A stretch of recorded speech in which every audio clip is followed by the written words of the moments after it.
Hello, everyone, and welcome to Code Israel. This is our first episode. We're super excited. And I wanted to tell you guys a little bit about the podcast before we get started. The podcast is a collaboration between JNS and IDF, Habitonistim. And we are here today to have one of the most important conversations about Israel's security situation. So to get started, we are here with Lieutenant Colonel in Reserves, Jonathan Conricus. He has a long list of things that he's done. He is the former IDF spokesperson, and he has over 20 years of military service. He's a senior fellow at the Foundation of Defense of Democracies. And he's held a diverse array of positions in infantry, international relations, and military diplomacy. And most people don't know this, but prior to being appointed as IDF spokesperson, Lieutenant Colonel Conricus was the first IDF officer to be seconded to the United Nations, serving in the UN Peacekeeping Operations Office of Military Affairs in New York. Indeed. That's crazy. That's amazing. We're so excited to have you here. And I wanted to start off, first of all, thanking you for everything that you've done for Israel thus far. Thank you. And continue to do every single day. Yes.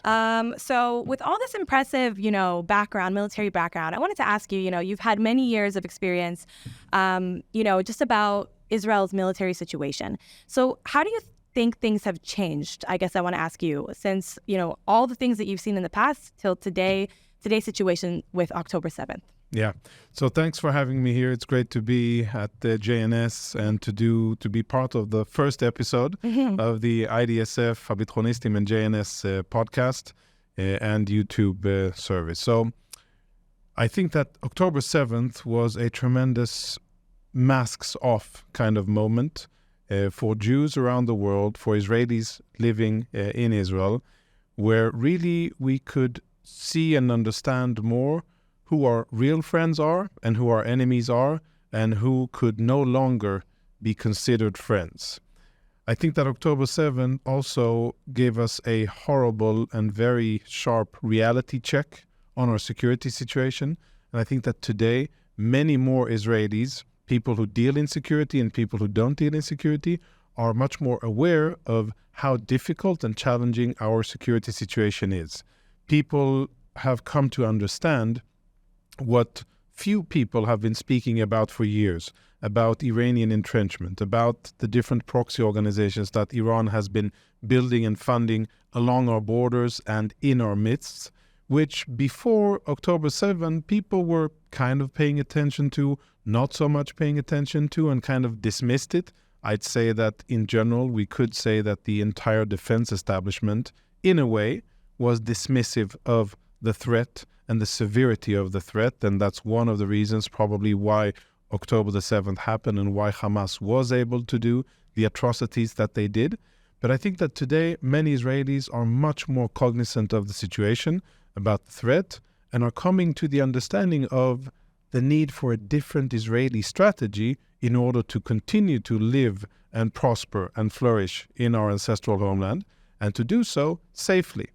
And where we are now on the time continuum, I think that we are at the very beginning of a different Israel and hopefully a different Middle East, which starts with the attack of Hamas and Hezbollah against Israel, with the first step of an Israeli response against Hamas. Hopefully, within a few months, that will lead to the military destruction of Hamas. And then, one by one, Israel will go after all of the other Iranian proxies, hopefully also go after the source of violence against Israelis and Jews, and that is the Islamic Republic of Iran, which so far, as bizarre as it may seem, has acted with almost impunity. They've been funding attacks against Israel. They've been sending weapons, money, political guidance, and they have so much Jewish blood on their hands in Israel and outside of Israel, yet we haven't held them accountable for their actions, not on a big scale. And I think that if your question is what has changed, I think that after October the 7th, we are aware of the dire security situation that we're in. We are aware of Iranian aggression. We are aware of their nefarious and hostile intentions and capabilities against us. And what's different is that now we're actually starting to deal with them and check all of them on, one by one. First order of business is Hamas, but I think that Hezbollah will be next in line. And I also look forward to the day that the Iranian regime will be held accountable by Israel for its actions of violence against Israelis. I also look forward to that day. I think that many people around the world don't hold Iran accountable. They barely even know that they're involved in a lot of the senses. And since I take a lot of part in Hezbollah as well, and I, do a lot of explaining on my own social media, I kind of understand that people don't understand how deep this goes. And I think that leads me to my next question. And that's that, many people around the world, due to all the different threats that Israel is facing, all the proxies, all the different, situations, they don't really understand what's going on right now. So I wanted to ask you if you can give us a quick overview before we go into detail. What is going on? Like, what is happening in Gaza? What's happening on our northern border? Yeah. So it's understandable that people, may not be fully aware of what's going on. Even many Israelis, they're bombarded with so much information and so much news and input and content, but it's difficult to understand the real big picture. My interpretation of what's going on is that Israel is at war against various Iranian proxy organizations. The primary focus still is Hamas and the Islamic Jihad in Gaza, but specifically Hamas in Gaza. And we're currently looking at shifting the focus and engaging Hezbollah in a much more serious way because of how much violence or the amount and severity of attacks that Hamas has waged against Israel. We are more than 8 months into the war, a war that Israel didn't want, that started with the bloodiest and worst military attack on Israel since our inception. The biggest amount of Israeli casualties ever in Israeli history. We have to go back to the Holocaust to count as many Jews murdered on one day. That in itself is a tremendous mark of shame for the IDF, for the entire defense establishment, for the government, for everybody involved. And that's something that we will have to deal with separately. But that's how it started. We were caught unawares. If, to speak bluntly, we not only didn't have our pants around our ankles, they were in the other room. But now they're on, and now we're fighting. Now, what's been going on in Gaza since October the 7th is that Israel has taken an approach which basically said, we're going in, we're going to attack the infrastructure, the personnel, the leadership, the logistics, and the production capabilities of Hamas. We're going to attack their administrative capability, the system by which they govern the Gaza Strip. And after we do that for a long enough time, and we basically degrade their capabilities, their ability to fire rockets at Israeli civilians, their ability to launch attacks against civilians and against soldiers, their ability to produce weapons, and their ability to dig tunnels, etc. Once we do that enough, kill enough senior terrorists, and dismantle enough of their military infrastructure, that together will lead to a situation where Hamas, factually on the ground, doesn't pose a military threat towards Israel, and where we can move on to a second stage of operations. We're still in the first stage, where it's still high-intensity operations, where Israeli troops have gone from one urban center to another, started in Gaza City in the north, and then the central camps, then Khan Yunis in the south, and now Israeli troops are fighting in two different areas, Rafah in the south, and eastern part of Gaza City, specifically Sajaiya, which is a tough neighborhood and a Hamas stronghold, fighting there simultaneously. In Rafah, what's going on is a very slow type of maneuver. To my mind, it is much slower than what I would have wanted to see. Israel is basically, to put it bluntly, fighting with one hand tied behind its back, and the other hand has a velvet glove on it. That's how gentle, gentle and careful and precise and deliberate the IDF is, because of the absolutely disproportionate amount of global attention and scrutiny on everything that the IDF does inside Gaza. The IDF was successful in moving civilians out of Rafah, and it has now moved in and is conducting, I would say, high-intensity operations, but they're at the lower level of high-intensity operations. So there's lots of troops there. They're fighting above ground and below ground. But the concept is go in, seek out the enemy, engage the enemy, and destroy enemy infrastructure, tunnels, rocket launchers, and weapons storage facilities. And very importantly, in Rafah, we're talking about tunnels because they are the strategic flow. That's how Hamas and Islamic Jihad get all of their weapons. And once the IDF will establish full control of Rafah and dismantle the tunnels, and that's no small endeavor, that's a big endeavor. Once that happens, then Hamas won't have any ability to continue to get weapons into Gaza, and they'll have a strategic problem. So that's why Rafah was so important. That's why, if you remember, there was such a tremendous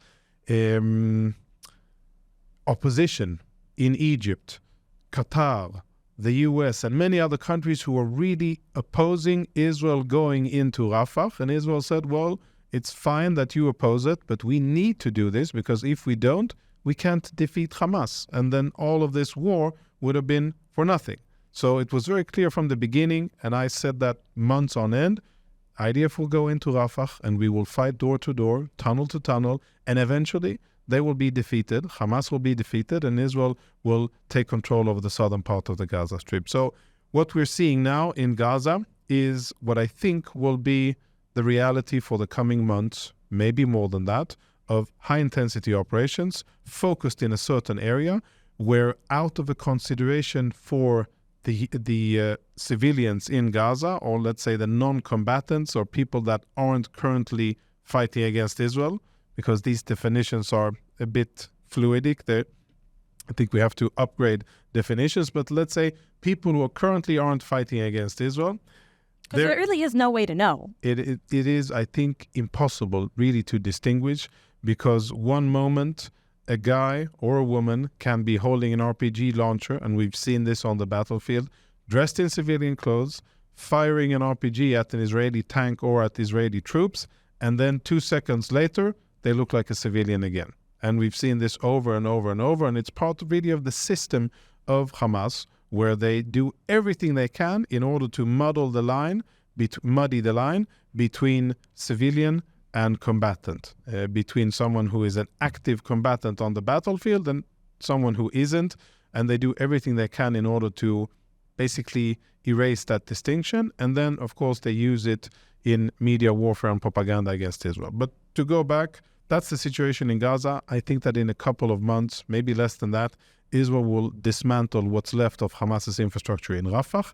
And then what we will see is continuous IDF operations, basically raids, going in, engaging the enemy, killing enemy leaders, operatives, dismantling their infrastructure, and then withdrawing back into Israel, while still controlling the Gaza Strip, the border with Egypt, and of course all other parts of the Gaza Strip or the perimeter, in order to make sure that there are no threats coming from Gaza at Israeli civilians again. And also maybe to ensure that nothing gets, smuggled in or brought into Definitely. Gaza. Israel will have to control what we call the Philadelphia corridor. Without controlling it above and below ground, Hamas will return to getting their weapons again, whether it's above ground through corrupt Egyptian officials or below ground also using corrupt Egyptian officials, but using their tunnel system. So it's absolutely crucial, strategic, that Israel takes control, maintains control. Some Israelis are reluctant. They don't want Israel to basically control the Gaza Strip. I don't think that there really is any other way to ensure security for Israeli civilians without having Israeli boots on the ground. And if we look at military history, not Israeli military history, but any other military history, that's the way it's done. Two parties fight. The winning side gets to decide over terrain and population and sets the terms for the future. And this conflict is no different. They started a war. We are defending ourselves. We went on the offensive. We're now going to defeat Hamas. And eventually, once we defeat, we will dictate the terms as victors do in battle. Nothing unusual here. We will dictate the terms to Hamas together with the US, perhaps with the Saudis, perhaps with the Emiratis and the Moroccans, and perhaps a few others who will be willing partners for future prosperity and peace. And then we will set out to, first and foremost, ensure Israeli security and sovereignty, and second, to improve the humanitarian situation on the ground in Gaza and basically to start to rebuild it, hopefully with the strategy to create a different and more prosperous situation in Gaza, first and foremost for our reasons, to have security for Israel, but also to stabilize the situation in Gaza and to make sure that Hamas doesn't strike roots again. I think that one of the things that IDSF says a lot is that if we look at Judea and Samaria and we look at that area, the fact that we were able to carry out arrests and manage the area is what is not allowing them to develop what they've developed in the Gaza Strip. They say that a lot. They say that, the fact that the second we enter Gaza, a war starts, that is what has enabled them to create such a strong military force that, can carry out an attack like this against Israel. And I think that seriously affected what we see here. And I think that in general that there's a lot of confusion between people around the world. Like, why are there so many pictures coming out of Gaza, of civilians getting hurt? We want to support Israel's right to defend itself. So I want to know from you, like, what is it about their strategy in there that causes so many civilians to get harmed in the process? You speak about strategy, and it's important to touch that topic. I think there's room to reassess Israeli strategy of the last 15, 20 years, basically since the disengagement of 2005, and to assess it, whether it was successful or not, and whether it brought security and prosperity to Israelis. Looking at it right now, with the benefit of hindsight, it doesn't look like it.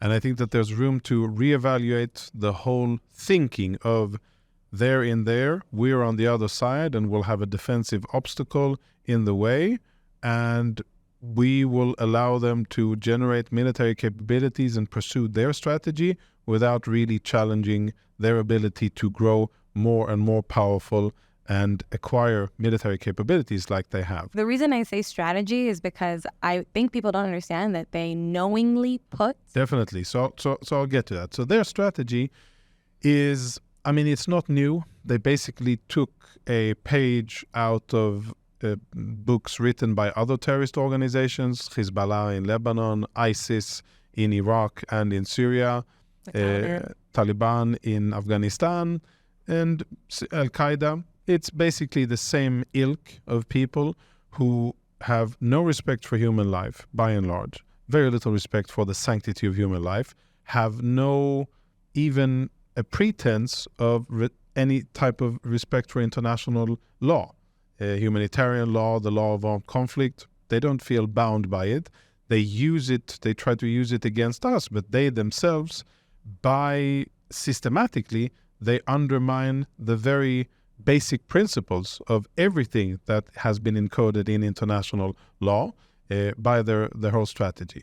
Their strategy is to use the civilian infrastructure, civilians, the persons, and civilian infrastructure in order to fight from and to make it almost impossible to distinguish between who is a combatant and who isn't.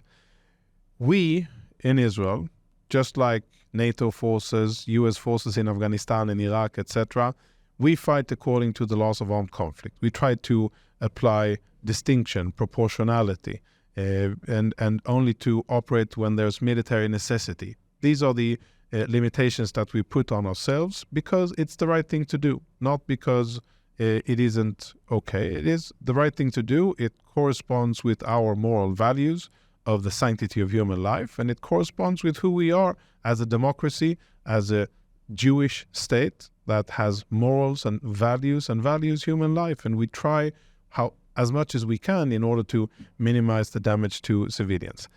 What Hamas has done, I think, is special when we compare Hamas to other terror organizations, ISIS, Al-Qaeda, and Taliban. The extent to which they have embedded themselves within civilian infrastructure, the way that they have built themselves in, and the way that they are using schools, hospitals, mosques, and UN facilities for combat is unprecedented. I am not aware of any other terrorist organization that has done the same at this level of extent. And Israeli troops report every day. We fought in a certain area. We received fire from a school. We engaged with terrorists who were fighting from the school, a UN school.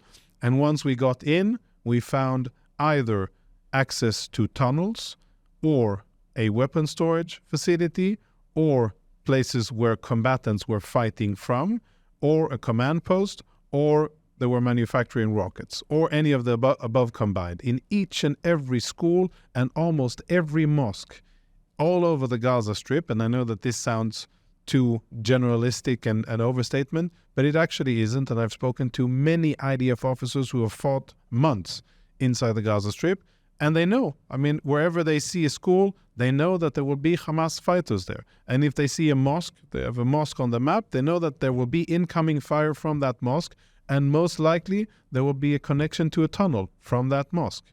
And this is one of the reasons why there are so many civilian casualties, because Hamas has utter lack of respect for the sanctity of human life.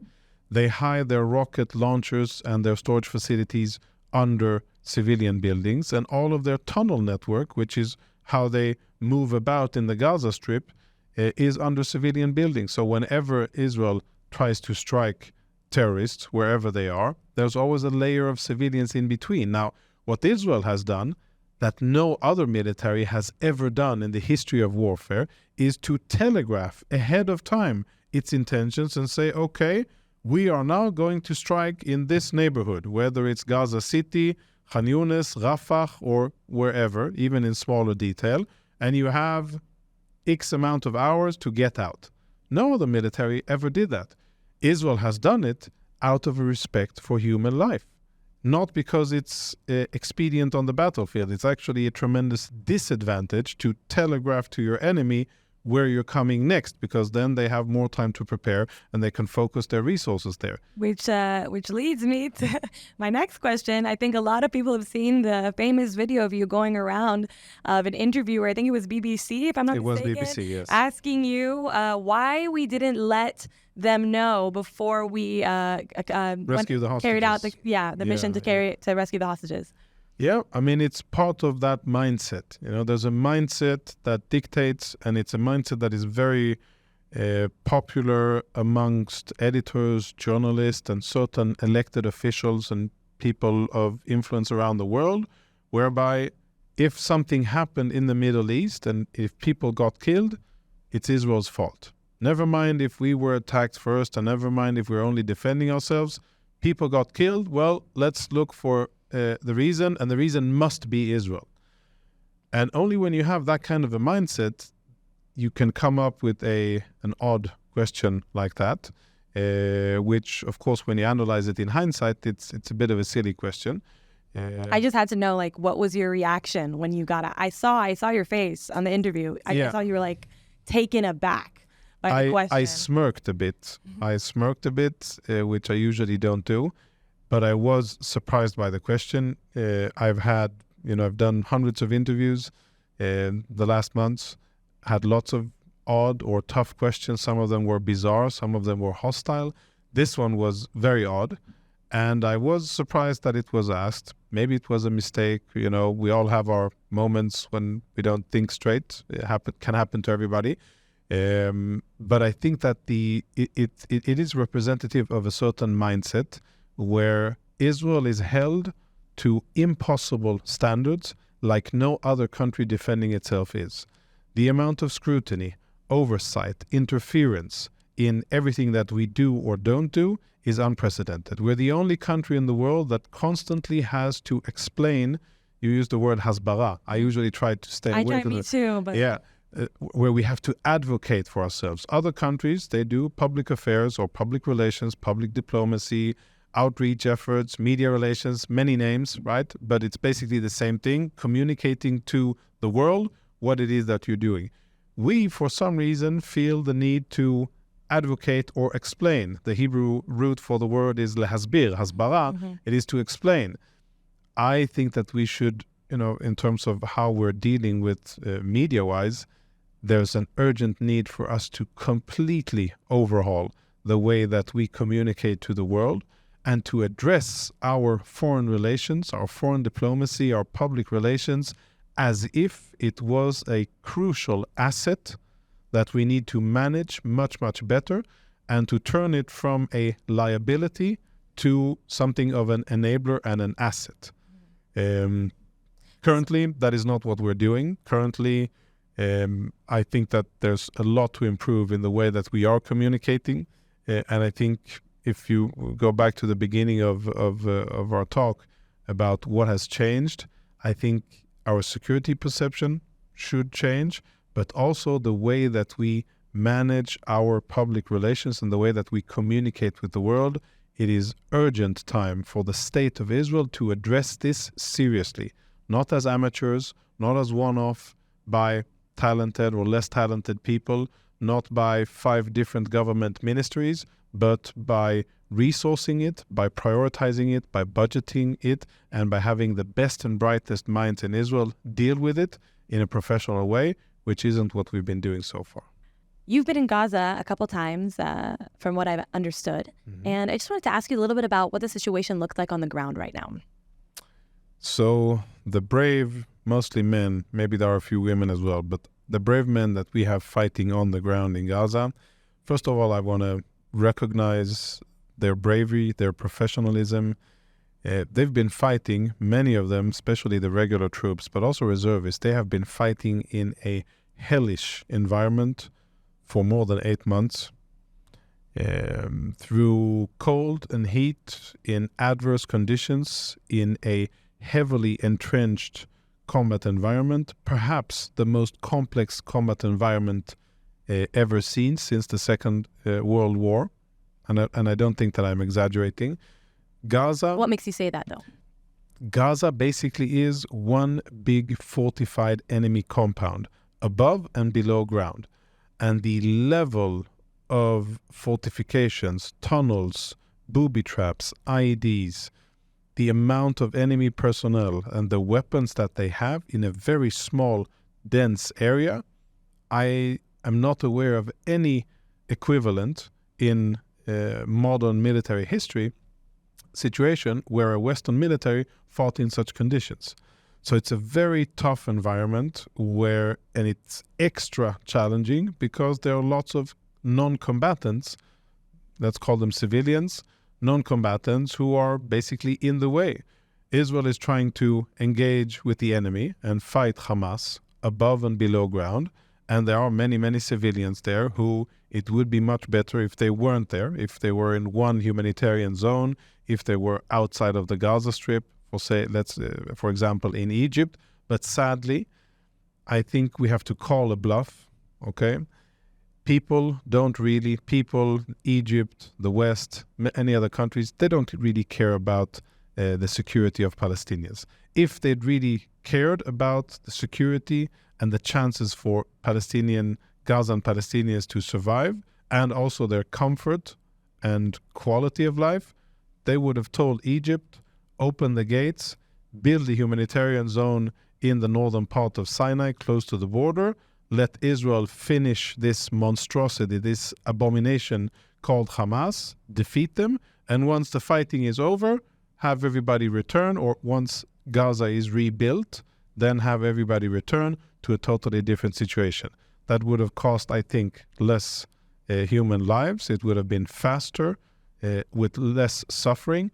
But at the end of the day, it isn't really about Palestinians and their suffering. It's more about having a way of making life difficult for Israel as we are defending ourselves. It's very, very cynical. But reality on the ground, it's a war zone with destroyed buildings, with massive damage all around, where Israeli soldiers, when they fight on the ground, have to be alert and ready and engaged 360 degrees around them, so above them in the air, UAVs and rockets and etc., and things that could be thrown at them from above, from the sides, and also from beneath. So 360 degrees awareness every minute of the day, where everything can be and probably is used by the enemy against them.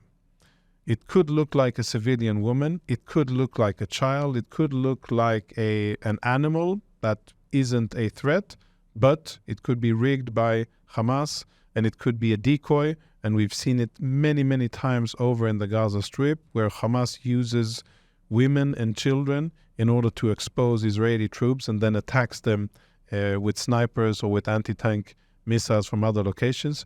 So it's a treacherous environment, very difficult to serve in, very mentally taxing for young 18, 19, 20-year-old Israelis who have been fighting there, and for the reservists who are older and more experienced, but very taxing environment where they have to be alert all the times, respond very quickly to difficult situations where there are these dilemmas, moral dilemmas, where you have non-combatants who Israeli soldiers don't want to kill. If there's any way of completing the mission of defeating the enemy without killing non-combatants, then of course that's what the Israeli soldiers will do.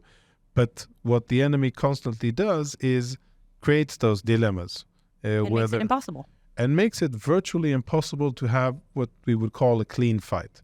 Had Hamas been fighting out in the open, like the Egyptian army did in Sinai in 67 and 73, Hamas would have been decimated long time ago, and there would have been extremely few civilian casualties. Hamas chose a different strategy, and they're fighting from within the civilian population, using the houses and infrastructure, schools, hospitals, and mosques in order to fight from, and that is what brings civilian casualties. So the environment is a very dangerous one. Lots of IDs, booby traps, anti-tank missiles, drones, and Israeli troops, I think, are operating with tremendous professionalism, tremendous resolve. I, as a civilian who no longer am fighting, I think we all owe them a tremendous debt of gratitude. I think everybody who cherishes freedom, democracy, who cherishes human life and law and order should really pay their respects to Israeli soldiers fighting against what really is an extremely vile and despicable organization that has no respect for human life, that gleefully, joyfully butchered Israeli civilians, women, children, men, elderly, that took babies hostage, that burnt Israelis alive, that raped Israeli women dead and alive, that did some of the most horrible atrocities that we've seen in recent memory, and did it smiling. Unlike the Nazis in the Second World War, who needed lots of alcohol and lots of stimulants in order to get by doing what they were doing, when you see Hamas's videos, and I've seen lots of footage from October 7th, from the Nova Festival, from the kibbutzim, from Sderot, from other places, they were happy. They were happy, they were proud, they were gleeful. And so many people forget this. We are not fighting some poor, underdeveloped enemy who has had a tough lot in life. No, we are fighting people, monsters, who really believe that they are executing God's will by butchering Israeli civilians. That is what they believe. And that is what people need to remember. When people criticize Israel and say, oh, you're too tough against the Gazans and collateral damage and civilians, this and that. Well, why are we there? Because we're fighting a monstrosity. And if we don't fight that monstrosity and defeat it, then it'll rise up again. And it's our job, just like any other sovereign country, to defeat that threat, to make sure that our civilians are safe. A responsibility that Israel failed with before October the 7th, which must never be allowed to happen again. 100% agree with you. And I just want to add on something else about our IDF soldiers is that they're also fighting the war of the West. People don't understand that they're the ones, the last wall. I usually say that Israel, if we use American terms, Israel is the off-Broadway show and the rest of the world is Broadway. Off-Broadway is the fringes. We're the first line of defense. But many times what we've seen in history is that the type of enemy tactics and the attacks that we face in Israel are usually first, but then other terrorists use the same tactics against other Western countries, whether it's suicide bombers, airplane hijackings, tunnels, rockets towards civilians. These are things that first we experienced in Israel, and then other troops, whether it's American, British, French, etc., face the same things, but it happens afterwards. But what I would want and what I would hope for, I don't think that Israeli soldiers need the thanks or the gratitude from the world. What they need is for their government to provide the diplomatic cover and the enabling conditions for them to be able to finish the job. That's what Israeli soldiers need. That's what they're saying on the ground. Brave, tired, but brave, strong, committed Israeli soldiers who are telling their commanders, and the commanders are telling this to the elected echelon in Israel and in the world, anybody who wants to listen and know. We want to finish the job. We want to make sure that there aren't going to be any terrorists coming from Gaza to kill Israeli civilians ever again. And if it takes a year, then we will do it that long. But I think it's also important to zoom out for a second and to speak about the bigger picture. The situation in Israel is unique, unfortunately. The amount of threats that we face is unparalleled. No other country, no other democracy faces such a diversity and severity of threats that Israel faces. An existential threat. Real existential threats, as we unfortunately saw on October the 7th. And I think that we have to acknowledge something. Just like with the benefit of hindsight, we understand that our strategy towards Hamas was not a good one. If we zoom out for a second and look at the bigger regional perspective, I think we also have to acknowledge, before we have an October 7 moment on a bigger scale with Iran, I think we have to acknowledge that so far our strategy, the Israeli strategy, and I'm not talking about the US or the world and Europe and other countries, they're not my business. My business is what Israel does. I think that we have to acknowledge that our strategy isn't working and it's not doing us any favors.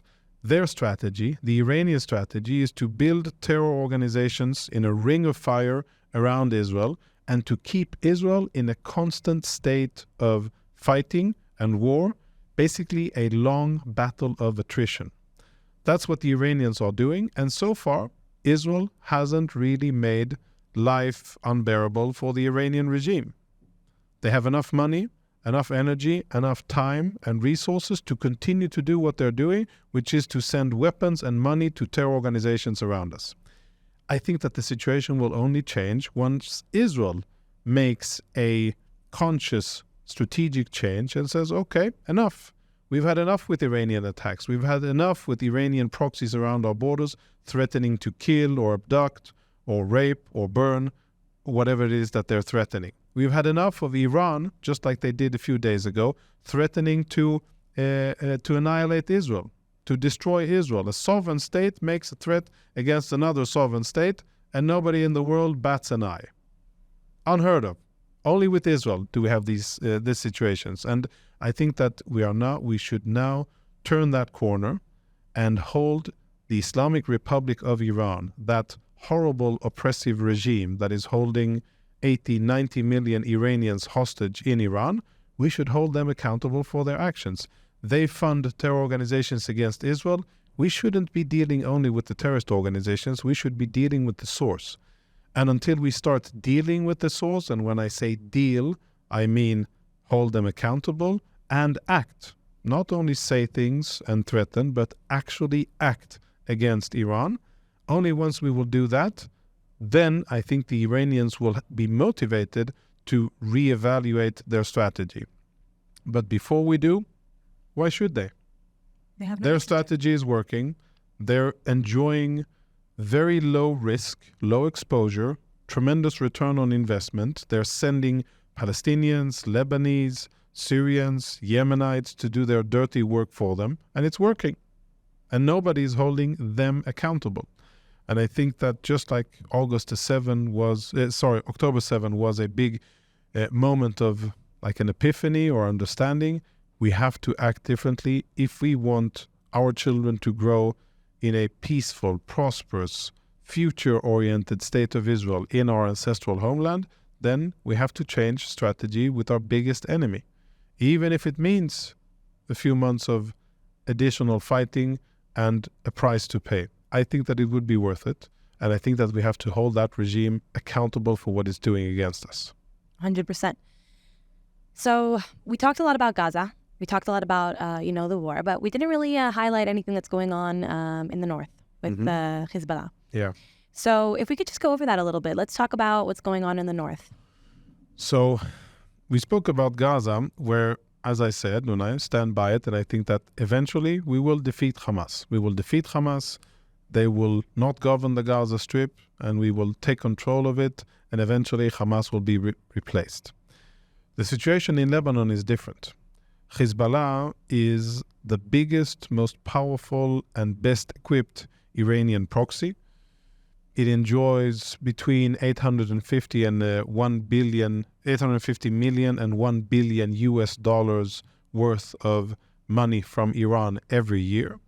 It has lots of weapons, lots of personnel. It is totally embedded within civilian neighborhoods and infrastructure in Lebanon.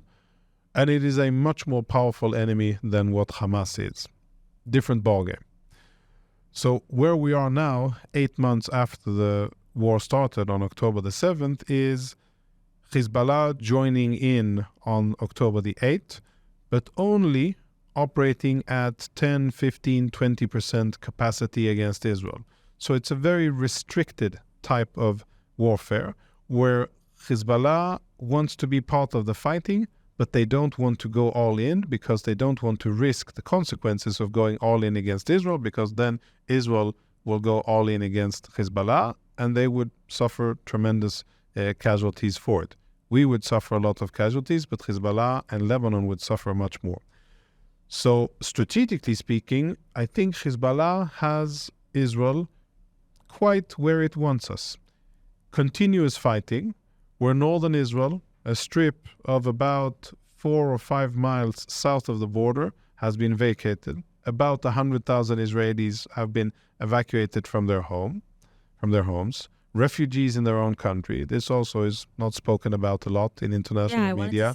Not recognized and not really mentioned. If it's mentioned, it's a small, paragraph 7 or 8, but the story will be about something happening in Lebanon. Again, the dishonest coverage of the war. But what we have is an unprecedented situation where basically Hezbollah is holding Israeli civilians and the state of Israel hostage. I think that 3 weeks ago, when they set northern Israel ablaze, when the Galilee, parts of the Golan were basically on fire, that was probably kind of a tipping moment where a lot of Israelis said, this is enough. Now you, the government, the IDF, need to take action against Hezbollah because this is totally intolerable. Since then, Israel has escalated its rhetoric and its posturing towards Hezbollah. Hezbollah has de-escalated the amount of rockets and drones that they've been firing, probably understanding that they flew too close to the sun and this could get messy really quickly, and because of the fact that they don't want, probably, to engage in an all-out war against Israel because it wouldn't serve their strategic purpose. The strategic purpose of Hezbollah is to exist, is to be a deterrent against Israel from attacking Iran's nuclear capabilities, and from an Iranian perspective, it is the advance guard that Iran has against Israel to apply pressure and to deter Israel. It wouldn't be useful for Iran or Hezbollah to waste Hezbollah because of the fighting in Gaza. I thought they were getting some heat for, not getting more involved. They are. They got some heat, but I think that they managed that strategically, and they explained, and what they're doing is basically lip service plus fighting, firing drones, firing missiles at houses, and firing rockets at northern Israel, so they can say and claim that they're part of the so-called axis of resistance, the Iranian axis of evil, and that they're fighting, but they're not going all in, and they're not really jeopardizing themselves. That can change. It can change as a result of an Israeli decision or an Iranian decision or a Hezbollah decision or events on the ground that may escalate. So we are by no means out of the woods.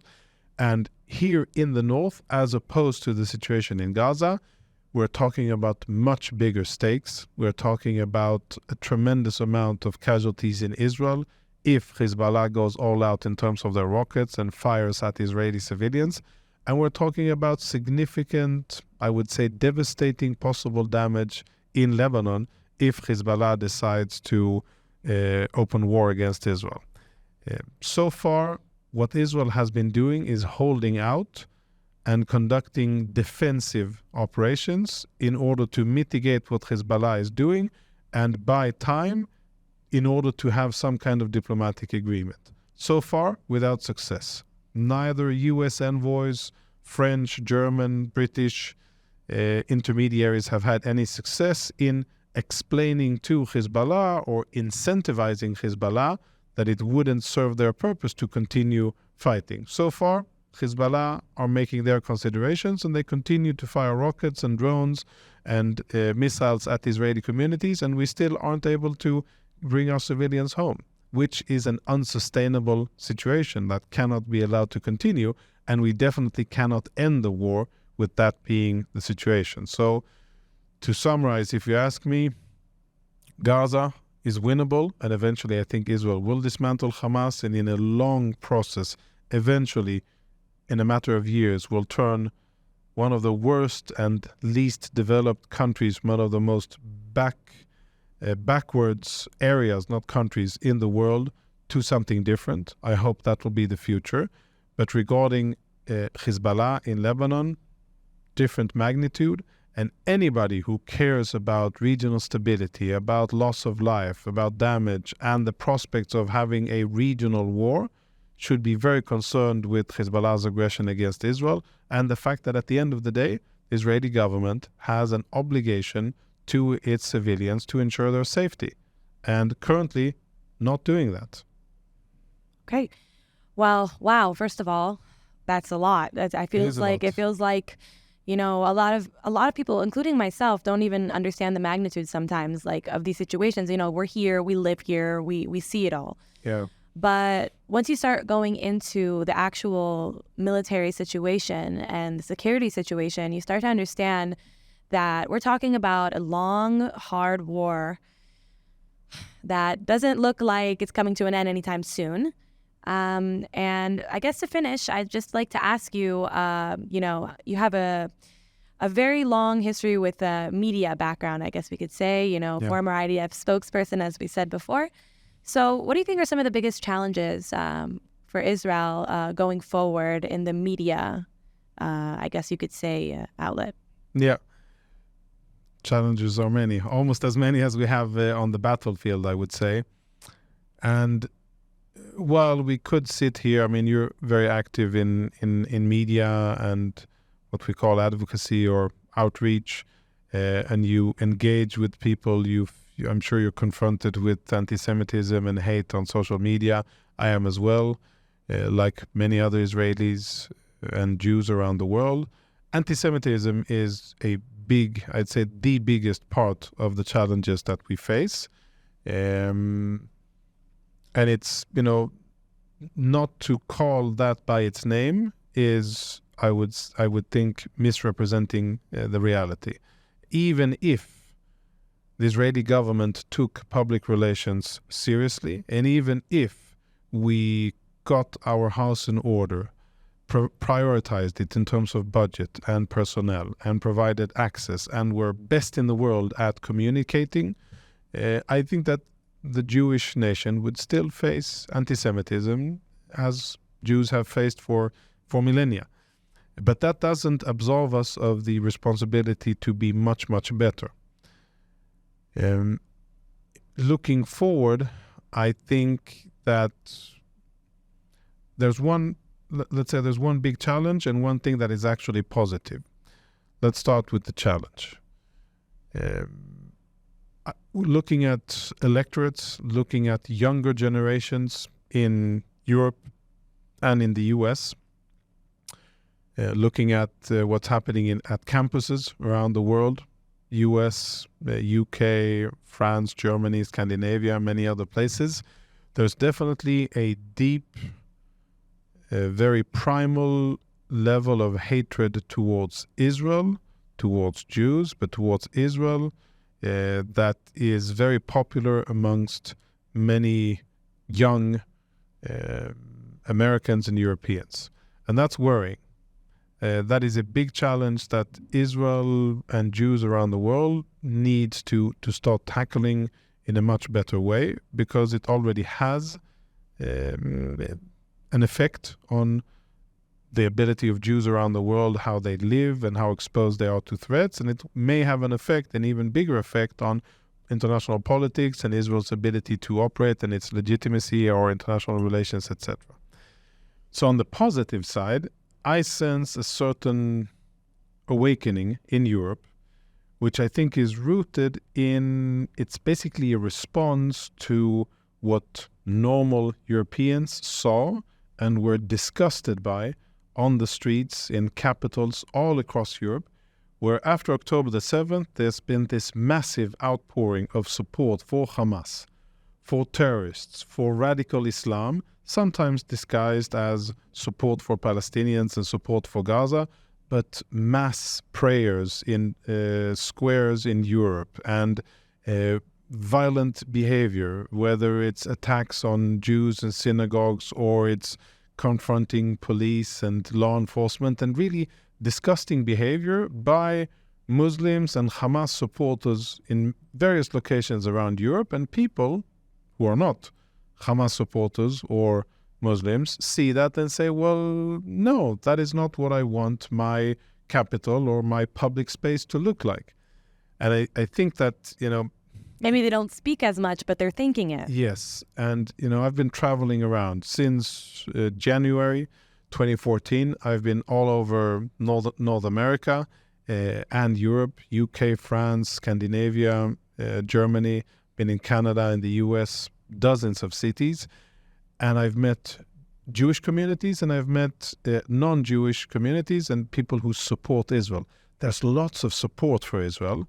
There's lots of love for Israel. There's lots of understanding for Israel. But there's also a big kind of silent majority of people who don't necessarily feel very strongly about it, but they do care and they think that Israel is being attacked and Israel is defending itself and they basically support Israel.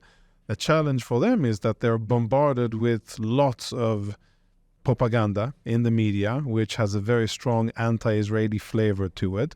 But many people, I think, believe, and then that is reflected in the ballots, that they don't want religious extremism, religious Islamism in their countries. They don't want Muslims to dominate the public property or public environment, and they don't want anti-Semitism, and they don't want people to be espousing ISIS or Hamas or other terrorist organizations. Or waving their flags around. Or waving their flags around. So we see that now reflected in local and or national elections and also European Council elections and elections in France.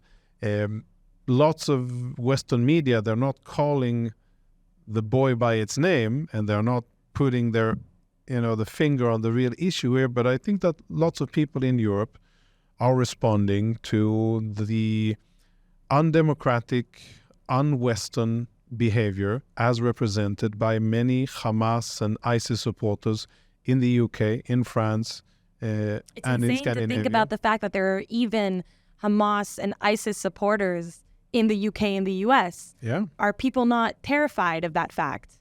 Obviously not enough. I mean, they've started to vote differently and to say different things. And I think that the appeasement politics of many European politicians who seek to appease Muslim constituents by shaming Israel, by attacking Israel, by bullying Israel internationally and trying to curry favor with Muslim constituents.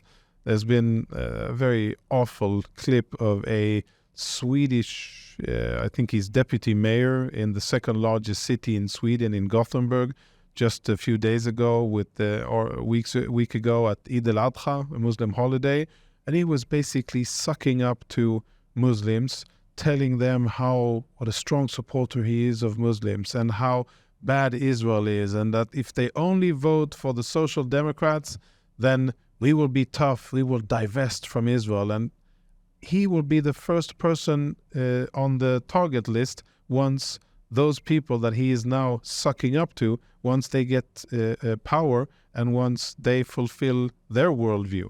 Their worldview isn't democracy, it's not civil liberties, it's not rule of law, it's not democracy. It's a medieval mindset that they brought with them from wherever they came, from Syria, from Gaza, from Lebanon, and from many other places. And so many Western politicians are playing a very dangerous and reckless game where they're sacrificing Israel, but they're also sacrificing their own values. And it's very dangerous, but I'm happy to see that there's appears to be pushback. And people are saying, no, we don't want that. I hope it doesn't translate into extremism on the other side. I don't want to see violence, and I don't want to see Islamophobia, and I don't want to see people targeted for their religion or for their clothing or what they eat. That's not it. I want people to be measured according to what they do, what they say, and what they do, the actions that they take. And if people are out on the street chanting from the river to the sea, then they are genocidal. They are not supporting Palestinian self-definition. They are calling for the genocide of Jews in their ancestral homeland. And it shouldn't be confused. And that is something that I think many Europeans are now beginning to stand up against. And I think that's a positive thing, which hopefully we'll see more of until people understand that there is a price for being bigots and for being racist and for being anti-Semites. Anti-Semites, I should say. Yeah. Yeah. So just for our listeners, if you could say anything, maybe optimistic about Israel, looking forward, our strength, our ability to win this war. Do you have anything to say about it? I'll, tell you the most personal thing. I live here, my children live here, and my amazing wife, and we intend to continue to live here and grow our children and hopefully our grandchildren, not going anywhere, because this is our ancestral homeland. This is where we are, and this is where we're going to be. And it will be prosperous, safe, sound, vibrant, and full of positive energy. And I think that we will overcome. At this moment in time, a lot of it is in our hands. It's in our hands to decide how we shape the future. It's in our hands to decide what we do with Iran, what we do with Hamas, with Hezbollah. I think that we're in for a few tough years. That's what I've been telling my family. We're in, and I've been sharing it with lots of Jewish communities around the world. I tell people, many people, they want a morally uplifting or kind of a pick-me-up kind of a speech, an Am Yisrael Chai speech. I tell people that's not my ticket. I come to speak and share my assessment of the situation, an honest assessment to have people understand where we are. But the fact that I speak about a lot of negative things doesn't mean that I'm pessimistic about the future. I'm a big believer in our ability to overcome impossible hurdles. We are a country that turned a desert, our forefathers, I didn't do anything about it, but our forefathers turned a desert, desolate, underdeveloped piece of real estate in the backwaters of the Ottoman Empire into an OECD country with higher GDP per capita than many Western European countries. We did it through hard work, through believing, through faith, through discipline, through unity.